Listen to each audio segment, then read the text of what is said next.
안녕하세요. 탐조해설가 집참새 김동현입니다. 네, 오늘은 사진을 정리하다가 제가 예전에 촬영한 검은 딱새 사진들과 동영상을 좀 보여드릴까 합니다. 검은 딱새는 사실 우리나라에서 예전에는 여름 철새로 흔하게 번식을 했는데, 현재는 4대강 죽이기 사업 이후로 하천변이 공원화되고, 좋게 말해서 정리고 나쁘게 말해서 밀어버리는 그런 사업들이 지속이 되면서 점점 개체수가 줄고 사라지고 있는 추세의 새가 아닌가 생각을 합니다. 정말 느는지 주는지 조사도 잘 안되고, 그리고 일반인들은 이게 검은 딱새인지 무슨 새인지 잘 모르실 것 같은데, 이 새는 좀 취약한 게 둥지가 나무나 이런 높은 데 번식을 하는 게 아니라 땅바닥에다가 풀밭에 그냥 이렇게 마른 풀 같은 거를 엮어가지고 만들기 때문에 눈에 잘 안 띄고, 차를 타고 가면 밟아버릴 수도 있겠죠. 네, 숲이 우거진데 차가 들어갈 일은 많이는 없지만, 요즘에 SUV 차량 같은 것도 있기 때문에 주변에서 이 새가 여름철에 4월달 보인다고 하면 둥지가 있는지 한번 살펴봐 주시는 것도 좋을 것 같습니다. 네, 그리고 이게 새가 그렇게 화려하다면 화려하고, 또 그냥 멀리서 그냥 맨눈으로 보면 잘 안 띄기 때문에 그 애정을 가지고 들여다보면 굉장히 아름다운 새인데, 일반인들은 지나치기 쉬울 것 같습니다. 네, 이 검은 딱새는 예전에 JTBC 뉴스에 한번 우리나라에서 가락지를 부착한 검은 딱새가 일본 교토에서도 발견이 된 적이 있다고 보도가 나간 적이 있습니다. 굉장히 희귀한 경우죠. 그렇게 발견되는 경우가, 가락지를 많이 달아도 다시 발견되는 경우는 굉장히 드뭅니다. 지금 이렇게 일본 불매운동 같은 것도 하고 분위기가 그렇게 양국이 썩 좋지는 않은데, 이런 민간교류나 이런 양국 모두와 관계되는 생물종 같은 경우에는 지속적인 교류가 정치적인 문제하고는 상관없이 이루어져서 보호가 잘 이루어졌으면 좋겠습니다. 지금 일본이나 우리나라나 야생조류 숫자가 너무 많이 줄어들어가지고 거의 임계점에 이르렀다는 그런 위기감을, 새를 좋아하시거나 연구하시는 분들은 많이 느끼실 겁니다. 체감하기로도 일례로 꽃가참새라는 새가 있는데, 그 새 같은 경우에는 저희는 이제는 거의 이동철에 외딴 섬이나 가야 볼 수 있는데, 유무부 교수님이나 원로 교수님들이 연구하실 때는 가마니로 잡았다고 하시더라고요. 지금은 우리나라에서 잡곡을 잘 안 먹고 그런 작물들이 잘 재배가 안 되기 때문에 사라지는 것도 있고, 여러 가지 원인이 있을 수 있는데, 어쨌든 그렇게 현격하게 지금 줄어들고 있습니다. 저희 나라에 지금 토종벌도 사라지고 양봉도 지금 고사 위기고, 여러 가지 질병이, 새로운 것들이 생겨나고, 이 환경 분야, 자연 분야는 굉장히 극단적인 위기들에 많이 직면해 있는데, 그런 것들이 사회적으로 이슈가 잘 되지 않기 때문에 잘 모르시는 분들도 많지만, 관심을 가져와 주시면 좋을 것 같아서 네이버 TV에 동영상이 없길래 한번 올려봅니다. 지금 보시는 수컷 사진은 제가 2005년 4월 13일 날 경상북도 칠곡군 기산면 강정천이라고 낙동강하고 만나는 부위 주변에 있는 경작지 부근에 있는 그 풀숲에서 발견을 해서 촬영을 한 사진이고요. 주로 하천 주변에 이렇게 너른 풀밭에서 볼 수 있었던 새입니다. 제가 4대강 죽이기라고 한 게 4대강 살린다고 했는데, 결과적으로 그 강변에 서식하는 꼬마 물대새나 이런 검은 딱새나 희귀한 새들의 서식처를 굉장히 많이 파괴를 했습니다. 그리고 이제 점점 더 많이 사라지고 있기 때문에 실제로 뭐 한강 하구 같은 경우에 뭐 물고기도 기형 나와서 막 어민들이 지금 뭐 시위도 하고 그러는데 상황이 굉장히 안 좋아진 거는 사실인 것 같습니다. 흐르던 물을 어거지로 막아서 우리나라 상황에 맞지 않는 대규모 토목공사를 벌이는 바람에 이런 환경적인 측면에서는 굉장히 많이 손해를 많이 받고 피해를 많이 입은 것은 사실이라고 생각이 됩니다. 네. 보시는 머리가 검고 검은빛을 띠는 게 수컷이고요. 암컷은 몸 전체가 갈색인데요. 지금 보시는 암컷의 사진은 2002년 5월 19일에 역시 강정천에서 경상북도 칠곡군 기산면 강정천 낙동강하고 만나는 지역 근처에서 촬영을 한 겁니다. 지금 보시는 사진은 겨울깃인데요. 아마 암컷인 것 같고요. 이게 겨울이 되면 암수가 잘 구분이 안 되기도 하는데 이건 아마 암컷이 아닌가 싶습니다. 예. 연령에 따라서도 다르고 이 암수가 완전히 성숙하기 전에는 특히 비번식기인 겨울철에는 잘 구분이 안 되는 경우도 있습니다. 네. 2004년 11월 9일날 전라남도 신안군 홍도에서 촬영한 사진이고요. 네, 이렇게 갈색빛이 나는 새입니다. 예, 약간 어려 보이기도 하죠.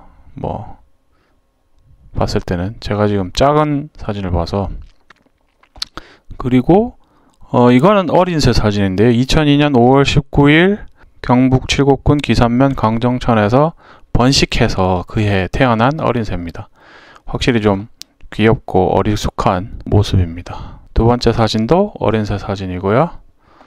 그 다음에 이 사진은 검은 딱새 수컷인데요. 지금 암컷 패턴인데 이 검은빛이 조금씩 올라오는 모습을 볼 수 있고요.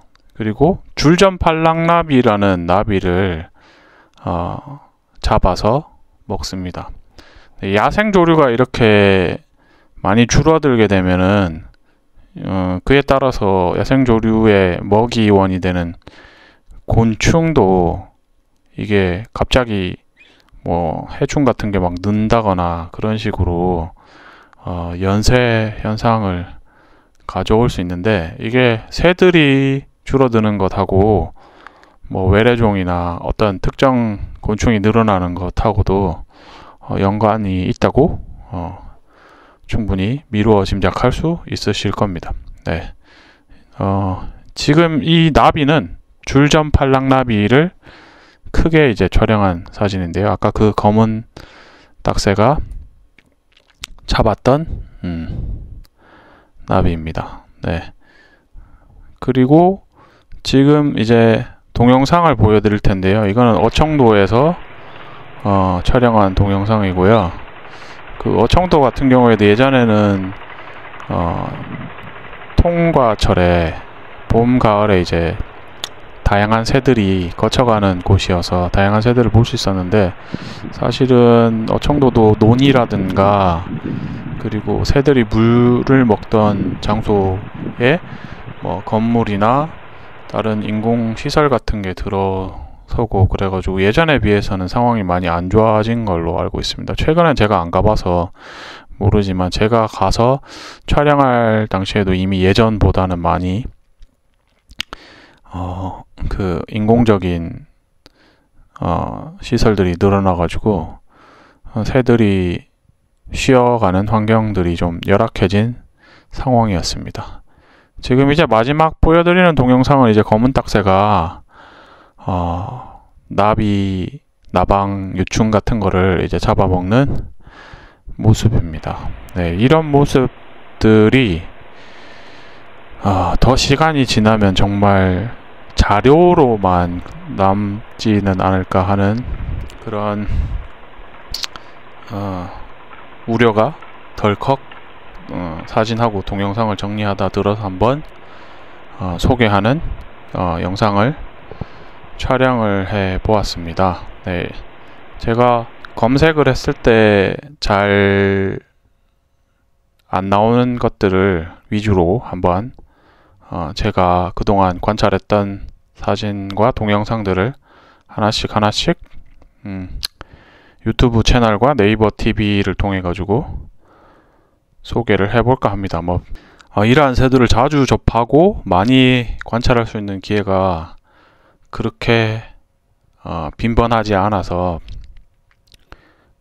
도감에도 별로 이렇게 많이 자세한 내용이 나오는 것도 아니고 실제로 이렇게 번식하는 모습이나 이런 것도 굉장히 관찰하기가 어려운데, 네, 지금 요즘에는 이런 촬영 장비라든가 그런 것들이 많이 좋아졌고, 간편하게도 야생조류 생태 사진이나 다큐멘터리를 촬영하실 수 있는 그런 장비들이 많이 늘어났기 때문에 개인들이 가지고 계신 자료들도 많이 공유를 해주시면 좋을 것 같습니다.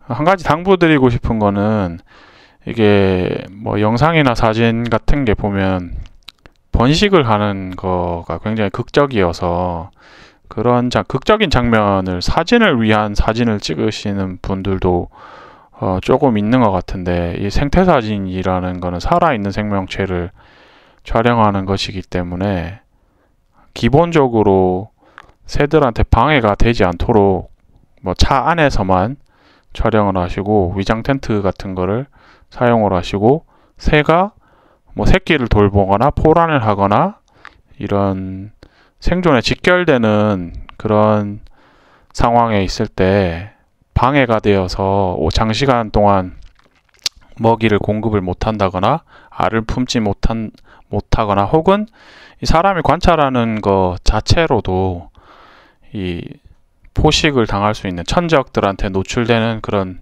위험성을 높이는 거기 때문에 그런 것들에 주의하셔서 적당히 짧은 시간에 촬영을 하시고, 최소한의 새들한테 방해가 되지 않는 촬영을 하시고, 이게 여러분이 촬영하신 사진이나 동영상이 영정사진이 되지 않도록 해주시면 좋겠습니다. 저도 초기에는 잘 몰라서 이렇게 도움을 주려고 하다가 실수를 한 경우도 많습니다. 예를 들면은 곤줄박이 그 둥지 조사를 하다가 어미가 이제 알을 포기를 했는데, 그 품던 알들이 이제 어미가 포기를 했으니까 죽게 되잖아요. 그래서 그 알을 다른 둥지에다가 이렇게 넣어주면 살 수 있지 않을까 하고, 알 숫자가 좀 적은 데다가 이제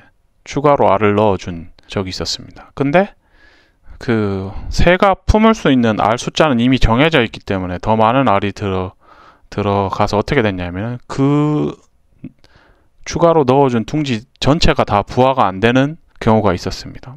좋은 의도를 가지고 하더라도 그런 이해가 부족하다 보면 이런 불상사가 일어나고, 그리고 그런 것들이 고스란히 새들이 대가를 치러야 하는 상황들이 생길 수가 있는데, 동호회라든가 요즘 미디어 같은 게 많이 발달됐으니까 같은 실수를 입문하는 사람들마다 한다 그러면 굉장히 여러 번 그런 일이 생길 수가 있으니까, 이런 실수나 그런 것도 공유를 해서 좀 피해가 안 가면서 또 많은 사람들이 새에 대해서 애정을 가질 수 있는 그런 활동으로 자리매김을 할 수 있으면 좋겠습니다. 그래서 나이나 경험에 상관없이, 네, 그렇게 느껴지시는 부분이 있으시면 혹시 이제 야외에서 새를 촬영하시거나 할 때 그런 부분을 보시거나 하면 또 말씀을 해주셔야, 그런 것들이 이제 너무 많은 사람들이 몰려서 가끔 번식철에 새들 번식하는 장소에 사람들의 방해로 문제가 생기는 경우가 언론에도 방송에도 보도되는 경우가 많기 때문에, 네, 이번 기회를 통해서 한번 또 당부 말씀 드려봅니다. 네, 다음에 또 좋은 영상으로 찾아뵙도록 하겠습니다. 네, 시청해 주셔서 감사합니다.